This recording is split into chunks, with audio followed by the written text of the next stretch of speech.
What's up, guys? Welcome back to another video. So with the 2025 Stanley Cup playoffs about halfway done, with 12 teams eliminated out of 16 after 2 rounds of the playoffs, I think it'd be a good idea now to rank the level of disappointment of each team that are eliminated. No, there are 4 teams that are remaining: Dallas, Edmonton, Florida, and Carolina. I will make a conference final preview eventually. So let's get started. At number 12, the team that's least disappointed of being eliminated of the 2025 Stanley Cup playoffs is my team, the Montreal Canadiens. Obviously, going into the season, they didn't have a lot of high expectations. They wanted to be in the mix.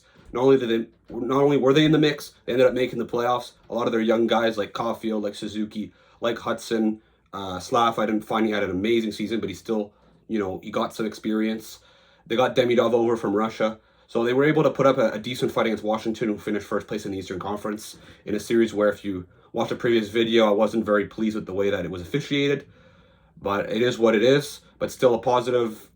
The fact that they were in the playoffs, I think, just itself is positive, so that's why I can't put them any higher than 12. For 11, the Canadiens, one of the Canadiens' bigger rivals, the Ottawa Senators, in a similar boat as Montreal. It's been a while they haven't made the playoffs. They have a lot of young players. They played against the Toronto Maple Leafs, lost in 6 games. I think that's a main reason why I have them over Montreal. And also the fact, too, that, Montreal, they are a younger team than Ottawa. If you look at their core players who are a bit younger, Ottawa, pretty much everyone's already on the team. I think that it'd be safe to say that a few years ago they expected to be in the playoffs. They were kind of disappointing. So the fact that they made the playoffs is nice. But again, they were kind of supposed to be already, maybe not a contender, but at least a team that could maybe go on a run or something by now. But still, the fact they made the playoffs is positive itself. Obviously, at 11, you don't have Stanley Cup aspirations. And like I said, the fact they lost against their biggest rival, the Toronto Maple Leafs, I think that, it's bitter, I guess, but still making the playoffs for Ottawa was huge. On number 10, another team in a similar boat as the Ottawa Senators and the Montreal Canadiens and New Jersey Devils. Obviously, the Devils have made the playoffs before with this score. They made it in 2023. They went to the second round. They lost in 5 to the Carolina Hurricanes. Funny enough, they lost 2 this year in 5. But then they took a step back the following year, and then after that, they went very aggressive last summer after Markstrom to improve their goaltending. They improved their defense core. But then this year, they had some injuries. Jack Hughes was their top player, got hurt, wasn't available for them in the playoffs. They had other injuries like Luke Hughes, Brendan Dillon. They were banged up. So I think that, for New Jersey, it's disappointing, but it was very predictable. In fact, I had them getting swept by the Canes in the first round of my Stanley Cup bracket. So it wasn't really that surprising that they lost, but still for them, a bit like Ottawa, they're basically all their top young players already on the team, already having an impact. So the fact that they weren't able to take advantage of it this year is disappointing. But again, when you don't have your best player, you can't expect miracles, especially when you're playing against a team like Carolina, so sound, that's so structured and so sound defensively that, if you don't have, you can only, to beat Carolina, you need game-breaking talent, and New Jersey does have game-breaking talent, but it wasn't available to them this year. Coming at number 9, I got the St. Louis Blues, a team that you could argue could be a bit lower, but you could also argue for it to be higher, especially with the way that they lost in Game 7 in Winnipeg. They had a 3-1 lead with about, 2 minutes left. They blew in after that. With 1.6 seconds, I think it was Cole Perfetti that scored the game-tying goal, and then they lost in overtime. So obviously a heartbreaking way to end their season. But at the end of the day, going into the season, they were kind of viewed as a middle-of-the-pack team that maybe could make the playoffs, most likely wouldn't. And going, down the stretch in the season, that's basically what it looked like as well. Until at the deadline, they went. Well, they didn't really buy, but they were like the hottest team in the league the last 2 months of the season. So yeah, just losing the first round against the President's Trophy winning team, is to be expected. But still, for a team that was so hot down the stretch, you'd hope maybe for a series win, especially that it was so possible, considering that, like I said, they were in the driver's seat in Game 7, but they blew it. But still a good season for the Blues, and hopefully they can come back again next season and be a pretty decent team and make the playoffs, maybe. We'll see. Coming at number 8, a team that it's the same old story every year, the Minnesota Wild, losing the first round. They haven't won a round since 2015. Obviously this year, they had a lot of injuries. Kaprizov did come back, and same thing with Eriksson Ek. But still, and they were one of the hottest teams in the league, however, to start the season. And then, like I said, the injuries starting piling up, and they fell back a little bit. But, they in general, they were pretty healthy overall in the playoffs against Vegas, but they just didn't have the depth to compete with a team like Vegas, especially up front. But hopefully the Wild this summer, they can go aggressive and improve their team and really get them to the next level. But right now, you couldn't really expect them to go deep in the playoffs. I know there were some people that maybe thought they could be an underdog, a Cinderella team. I didn't really see that. They were a good team, but like I said, this has to stop losing the first round, and they're gonna have to, they're gonna have to work hard this summer to really improve this team and get them to the next level. Otherwise, it'll be the same old story every year. All right, coming in at number 7, the Washington Capitals, the team that finished first place in the Eastern Conference. Against all odds, no one really thought going into the season that they would be this good.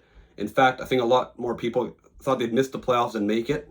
But instead, they proved us wrong. They were the best team in the Eastern Conference. They decided at the deadline, however, not really to be aggressive. They only went to go get Anthony Beauvillier for a second-round pick, who was pretty good for Washington in the playoffs, especially against Montreal. Against Montreal, it was a closer series than the score. Like I said, they won in 5, but it was closer. It could have gone closer. They could have even lost. So it wasn't the most convincing win, but they did get the job done. But then they got to the second round against Carolina, who completely shut them down. There was no space. They outworked them. They outskated them. Yeah, Washington just wasn't, a match for Carolina. And, with Ovechkin probably next season being his last season, odds are I don't really expect Washington to be this good next year either. I do think they overachieved. So we'll see. But again, I don't think it's that surprising that they didn't go to the conference final or anything. I think most people thought they'd beat Montreal, but probably Carolina 50-50, but I still thought Carolina would win. It's just, like I said, subjective. That's just my opinion on Washington. Maybe others are very disappointed, but with the teams that are ahead of them, I can't justify putting them any higher than 7th. At number 6, I got the Vegas Golden Knights, a team that I actually had, I believe, second on my pre-playoff Stanley Cup odds ranking. So yeah, you would think I'd have them higher, but at the end of the day, they did win the Cup, 2023, so 2 years ago. Against Edmonton, they played against a really hot team. I don't really think that they're going to be any worse next year. They're probably going to come back strong again. So, you can't win every game. It happens to every team to lose in the playoffs earlier. Obviously, like I said, they had Stanley Cup aspirations, so it is disappointing. But like I said, it's not catastrophic for Vegas, and I'd expect them to be back next year. So yeah, I'm putting them at number 6 because there's teams ahead of them that really missed out on a great opportunity, while I think Vegas is going to get another shot probably over the next 1 to 3 years probably. Entering the top 5 with the Winnipeg Jets. Obviously, the Jets, we all know they won the President's Trophy this year, but we all knew that they weren't judged on their regular season success. It was on their playoffs. And they did get past the first round. They beat the St. Louis Blues with a miracle in Game 7, a comeback. But Connor Hellebuyck really had a hard time in that series, so there were doubts against the Dallas Stars. And against Dallas at home, a 2-1 record with 2 shutouts from Connor Hellebuyck, but on the road, 0-3 again. And then in Game 7, unfortunately, Mark Scheifele's father passing away the day before, or the same day, I don't remember, but anyway, his dad passed away. They were hoping to win. Mark Scheifele scores in Game 7, the 1-0 goal. The Stars tie the game, and after that, unfortunately, at the end of the third period, Mark Scheifele gets a penalty, and the Stars score on it in overtime, so a heartbreaking way to end the season. There's some questions with Connor Hellebuyck. Is he really a playoff performer? It's hard to say. Nikolai Ehlers is a free agent, so there's going to be some big decisions for the Jets this summer, but they really missed out on an opportunity where, like I said, they were the President's Trophy winning. They did have home ice advantage in every series. So it's a big summer for Winnipeg, but they may not be this good anymore. That's the scary part for the Jets. Now coming at number 4, I got the Tampa Bay Lightning, the team that I had going to the Stanley Cup final in the Eastern Conference. Obviously, they lost in 5 to the Florida Panthers, who were a juggernaut, the defending Cup champs, who probably are going to win the Cup at this point. But it was still tough. They completely got dominated. Their top players were completely neutralized. Kucherov, Point, didn't really have much of an impact. Vasilevsky didn't have a great series. They're an aging team. Their depth is getting worse and worse every year. Yeah, it's disappointing. You could argue to put them top 3, maybe even higher than that, but it still sucks for them. But like I said, at least for them, they already have 2 cups. But I think the dynasty's probably done. I don't really expect them to win another cup now. So, but at least, 2 cups and 4 finals with this core is still pretty impressive. So you got to take that if you're a Tampa Bay Lightning fan. But like I said, to end, and it might be, Pittsburgh, they had a few runs that we thought they'd be good, and they kept losing the first round. It might be the same story for Tampa, unfortunately. But yeah, their Stanley Cup window's probably closing at this point, and they missed out. So it's a disappointment for the Lightning, that's for sure. In the top 3, and the team that I think everyone expects maybe to be number 1, well, I have the number 3, the Leafs. Yeah, I mean, same old story. If you looked at one of the videos I made in the last week where I said my main takeaways from the playoffs so far, I had the Leafs, and I said that they were for real and that they have arrived as a Stanley Cup contender. And boys, ironic, that was when they were leading 2-1 in their series against Florida, and they completely collapsed. 2 embarrassing games in Game 5 and 7. No heart shown from their players. Mitch Marner's a free agent, probably going to be gone. Tavares, we'll see what happens. Matthews, Nylander really didn't perform down the stretch. Nylander, even though everyone's defending him, in my opinion, I thought he was just as bad as Mitch Marner in the last few games. But like I said, because he has that contract, well, he's going to stay. And Marner's, like I said, his is expiring. They're probably going to let him go. But yeah, pretty disastrous way to end probably the end of an era with Toronto. But it's probably for the better, considering that it just hasn't worked out. And it's time for Brad Treliving to really go aggressive and make big changes for this team because they badly need it.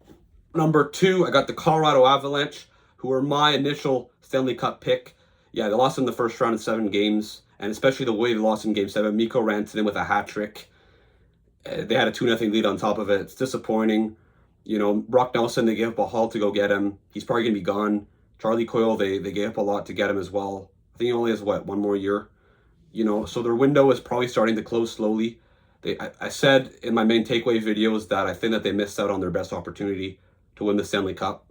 So yeah, it's tough. It's a tough pill to swallow, especially with the Dallas Stars, who seem to be a team on the rise on top of it. It's only going to complicate things for Colorado over the next few years. The good news for the Avalanche, they do have a Stanley Cup. But I remember a few years ago, everyone was talking about they're probably the NHL's next dynasty. And a dynasty is not 1 Stanley Cup. It's probably 3. That's why I think Tampa Bay also is probably not going to be considered a dynasty because they only have 2. So with Colorado, if they won 1 cup and maybe no finals, it's kind of like Washington, not a one-hit wonder because they were a great team that year, but they did lose a lot of guys. And, their second-line center the last few years was a weakness. They thought they addressed it with Nelson, and now he's probably going to be gone. So a missed opportunity with Colorado for sure, which is why this is where the disappointment comes from. Finally, at number 1, the LA Kings. The LA Kings, I didn't find that they had Stanley Cup aspirations this year necessarily, but the fact that they lose again in the first round against the Oilers, but this time they had home ice advantage. Matthias Ekholm was Edmonton's best defenseman, was injured. They had a 2-0 series lead. They had more depth.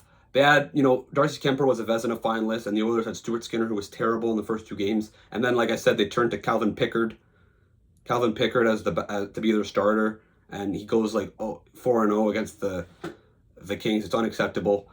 Big changes are coming in Los Angeles. I think that it's a team that does lack high-end talent up front, especially. But something has to change. I don't know what, because they do have a good team, but something's wrong. And against the Oilers, they just cannot beat that team, and it's got to be so tough for an LA Kings fan. Not to mention, too, the Kings haven't won a round since 2014, the year that they last won the Stanley Cup. So it's been a while. It's been, 11 years now? So yeah, it's tough for the LA Kings.